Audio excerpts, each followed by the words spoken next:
अगर आपको भी लग रही है खेती घाटे का सौदा तो देख लें ये वीडियो।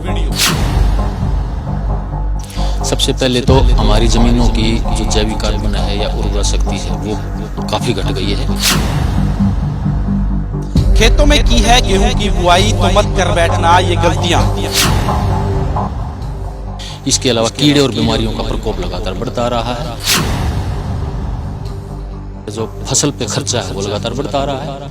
जी देखिए, मैं अकेला किसानों को दोष नहीं देना चाहूंगा। किसानों को भी समझना चाहिए खेत में आग लगाने से या प्रकृति के साथ छेड़छाड़ करने से हमारे प्राकृतिक संसाधन खत्म होते जा रहे हैं और आने वाले टाइम में हमें पीने के लिए पानी भी नहीं मिलेगा। सर ये कमाल कर दिया आपने इस तरीके की, ये कैसे पैसों में बताइए। हम आपको बताएंगे खेती कैसे बनेगी मुनाफे का सौदा। नमस्कार दोस्तों, देश प्रदेश खबर देख रहे हैं और मैं हूं आपके साथ प्रदीप पंटाल। इन दिनों हरियाणा, पंजाब और पास लगते सभी राज्यों में गेहूं की बिजाई हो चुकी है और लगभग किसान सिंचाई भी कर रहे हैं, खाद बीज का इस्तेमाल कर रहे हैं। इसके साथ साथ एक बड़ी समस्या जो आमतौर पर उभर कर सामने आ रही है वो है गेहूं में लगातार आ रही बीमारी की और कीड़ों की। आपको बता दूं कि लगातार फसल प्रबंधन के बारे में सरकार जोर दे रही है, लेकिन किसानों का कहना है कि कीड़े जो हैं वो गेहूं को बर्बाद कर रहे हैं। इन सभी सवालों के जवाब आपको इस वीडियो में मिल जाएंगे और इस वीडियो को लास्ट तक जरूर देखिएगा, क्योंकि बहुत कुछ ऐसा किसान भाइयों को इस वीडियो से सीखने को मिलेगा। मेरे साथ कृषि वैज्ञानिक हरिओम जी मौजूद हैं, इनसे बात करते हैं। सर ये कमाल कर दिया आपने इस तरीके की, ये कैसे, पहले तो ये बताइए सर, कैसे आपने ये संभव हो पाया? देखिए, जहाँ हम खड़े हैं ये गुरुकुल कुरुक्षेत्र का प्राकृतिक कृषि फार्म है। यहाँ पर 180 एकड़ जमीन है इस फार्म की जी। और आचार्य देवव्रत जी के मार्गदर्शन में यहाँ प्राकृतिक खेती की जाती है। यहाँ 180 एकड़ फार्म पे कोई भी रासायनिक खाद या रासायनिक दवाई नहीं डाली जाती है जी। तो इसमें जहाँ हम खड़े हैं इसमें गेहूं की 10 किस्में की बिजाई की गई है इस एकड़ में, और अगले एकड़ में 10 किस्मों के उसमें रेप्लिकेट किया गया है, ये देखने के लिए कि प्राकृतिक खेती में कौन सी किस्म हमारे लिए बेटर रहेगी। जैसे पीछे मैंने बताया कि गन्ने में भी इसी तरह हमने 8-10 वैरायटीज में से ये 2 वैरायटी छांटी थी, COJ 85 और CO 239। गेहूं की बिजाई में मैं माफी पूछना चाहूंगा, गेहूं की बिजाई जैसे हो रही है, किसानों की समस्या एक तो फसल पर ये जो प्रबंधन है वेस्टेज का, कीड़ा आ रहा है और भी बीमारियां आ रही हैं, एक खाद बीज और महंगाई, तो इनका कैसे समाधान हो पाएगा उसके बारे में प्लीज बताइए। ये ऐसी तकनीक है जो आपने क्वेश्चन रेज करे हैं, सबका इलाज है इसमें जी। नंबर 1 तो अवशेष प्रबंधन। अवशेष में किसान जैसे आग लगा देते हैं, इसमें कतई आग लगाने की जरूरत नहीं है। अवशेष इसमें खेत में ही जमीन के ऊपर रिटेन रहते हैं, इसमें जमीन के अंदर नहीं मिलाए जाते हैं अवशेष। अगर ये अवशेष में सुपर सीडर से या रोटावेटर से इसके अंदर मिला देंगे तो ये जो जब ये गलने लगेंगे तो अगली फसल पीली होने लग जाती है। तो इसमें क्या एडवांटेज है कि जो ऊपर पड़े रहते हैं, एक तो नमी बरकरार रखते हैं, आप घास नहीं होने देते, ये जो आपको मंडूसी या दूसरे घास आ जाते हैं इसमें बिल्कुल नहीं आएंगे, और इसमें दवाई की जरूरत ही नहीं पड़ेगी घास वाले क्या। और दूसरा एक जो आप बता रहे हैं, आजकल क्या कई सालों से गेहूं के जमने के टाइम या जमने के बाद कीड़ा काट जाता है, उनको नुकसान कर देता है काफी। तो इसमें प्राकृतिक खेती में कई साल से मैं देख रहा हूं उस कीड़े का एक पौधे का भी नुकसान नहीं आता है, क्योंकि सभी फसलों में ये देखा गया है कि लगभग 50 से 60% कीड़े बीमारी इसमें वैसे ही कंट्रोल हो जाते हैं। तो इसमें आपको अवशेषों में आग लगाने की जरूरत नहीं पड़ती है। और इसमें जैसे वीट की हम सोई करते हैं वो एपीसीडर से करते हैं। एपीसीडर एक ऐसी मशीन है जो खड़े अवशेषों में खेत में गेहूं की बिजाई कर देती है। और उसमें जैसे इस खेत में हमने 10 वैरायटी की बिजाई की हुई है, ये रास्ता है बीज का।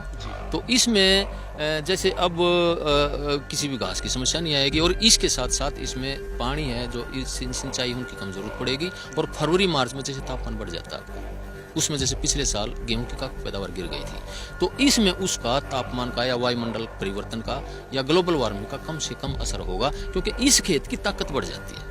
ताकत बढ़ने से वो जो खेत की जो बढ़वार है वो लंबे समय तक चलती है। अप्रैल में जैसे सूखने लग जाती है, जब पानी देते हैं तो पानी खड़ा हो जाता है, तो इसमें वो सिचुएशन नहीं आती है। इसमें हर हिसाब से फसल की रक्षा होती है, कीड़े बीमारी कम से कम आती है। एक दिक्कत दुनिया के सामने आ रही है ग्लोबल वार्मिंग की। हर कोई सोचता है कि उसका मेरे ऊपर क्या प्रभाव पड़ रहा है, किसानों के ऊपर देखिए क्या प्रभाव पड़ रहा है। फरवरी के बाद गर्मी आ रही है और उसका नुकसान हो रहा है गेहूं को।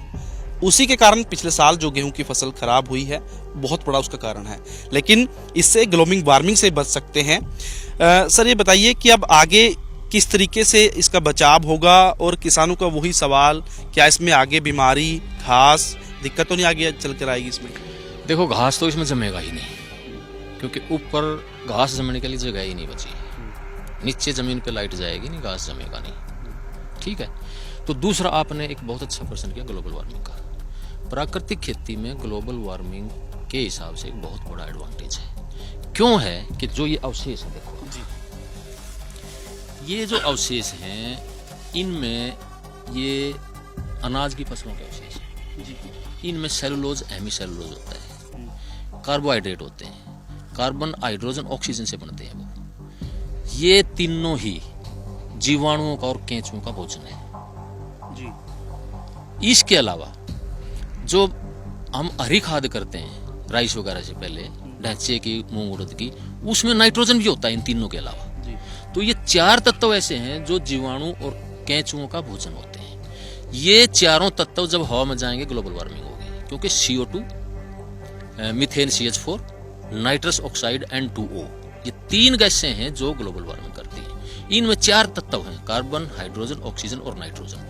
ये चारों तत्व जीवाणुओं का और केंचुओं का भोजन है। तो इस प्राकृतिक खेती में जब ये गलेंगे और जीवाणु और केंचुए बढ़ेंगे, तो ये उनको खा के जीवाणुओं का और केंचुओं का शरीर बन जाएगा। ये तो पिछली फसल का अगली फसल में इस्तेमाल हो रहा है खाद के तौर पर। खाद के तौर पे जो जीवाणु है ना, उनका जो शरीर होता है ना, वो प्रोटीन का होता है, प्रोटीन मांस होता है केंचुए और जीवाणुओं का।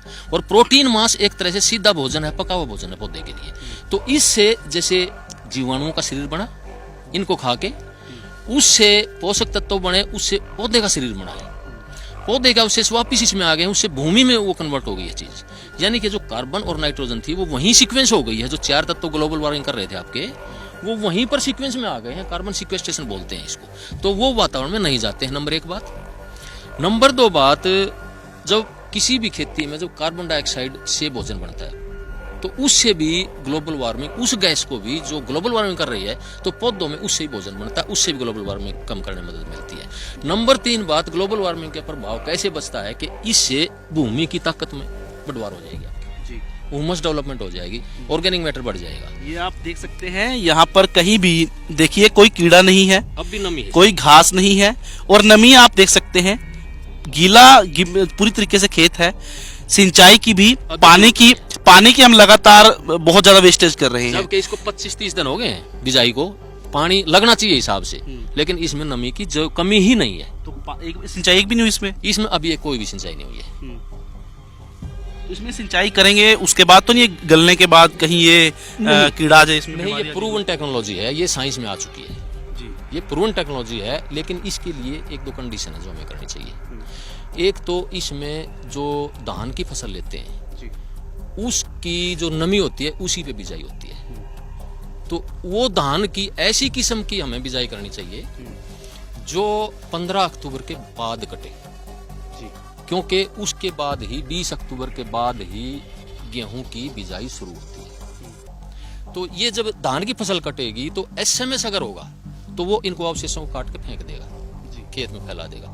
अगर SMS वाली मशीन नहीं है, कंबाइन नहीं है, तो बाद में कटर और शेडर जिसको बोलते हैं, तो वो इसमें अगर घुमा देते हैं तो 20 मिनट में वो किले का उसको फैला देता है अवशेष को। उसके बाद हैप्पी सीडर से इसकी बिजाई करते हैं। और इस कटर के साथ एक बार बता दूं आपको मैं कि धान के जो अवशेष हैं उनको कटर के साथ इस तरीके से बैट की शेप में फैला दीजिए, अपना फैल जाएंगे। आजकल कंबाइन मशीनों में भी SMS आ रहा है, तो वो कटर के तौर पर काम कर रहा है।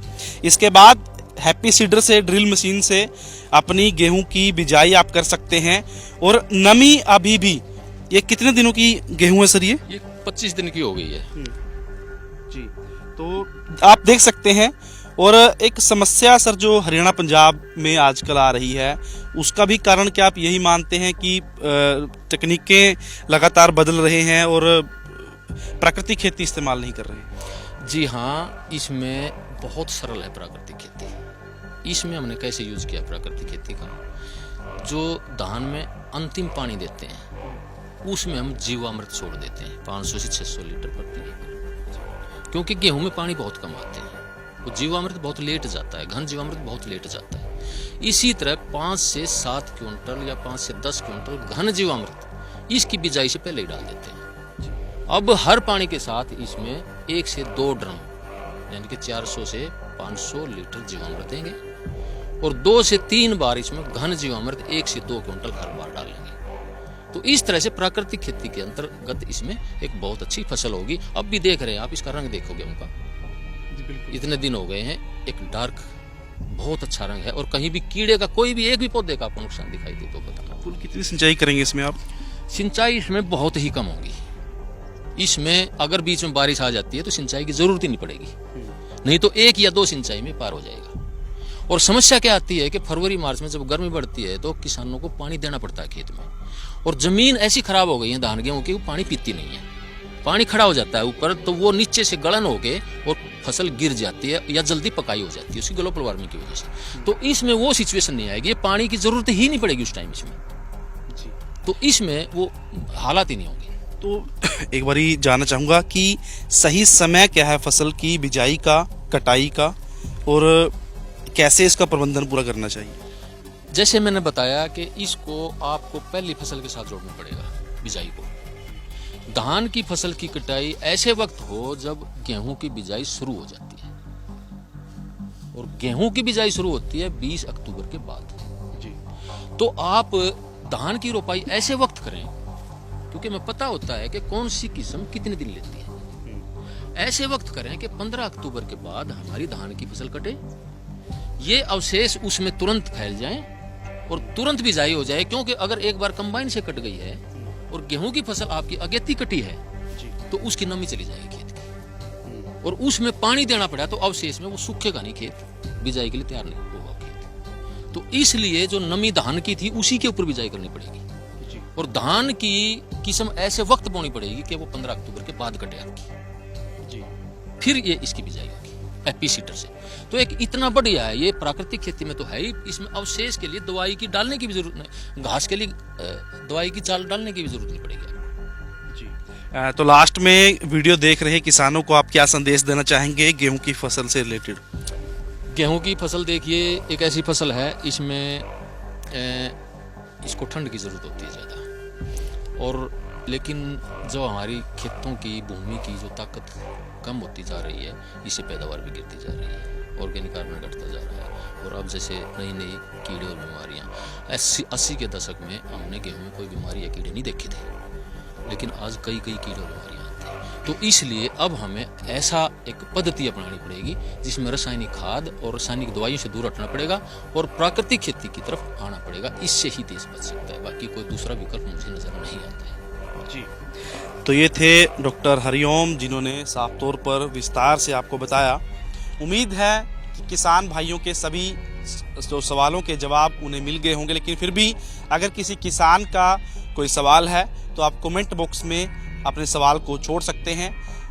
डॉक्टर हरिओम जी से हम उस सवाल के जो जवाब हैं वो ज़रूर उन किसान भाइयों को दिलवाएंगे, लेकिन आपको बताना चाहूँगा कि इस खेती के फ़ायदे क्या हैं।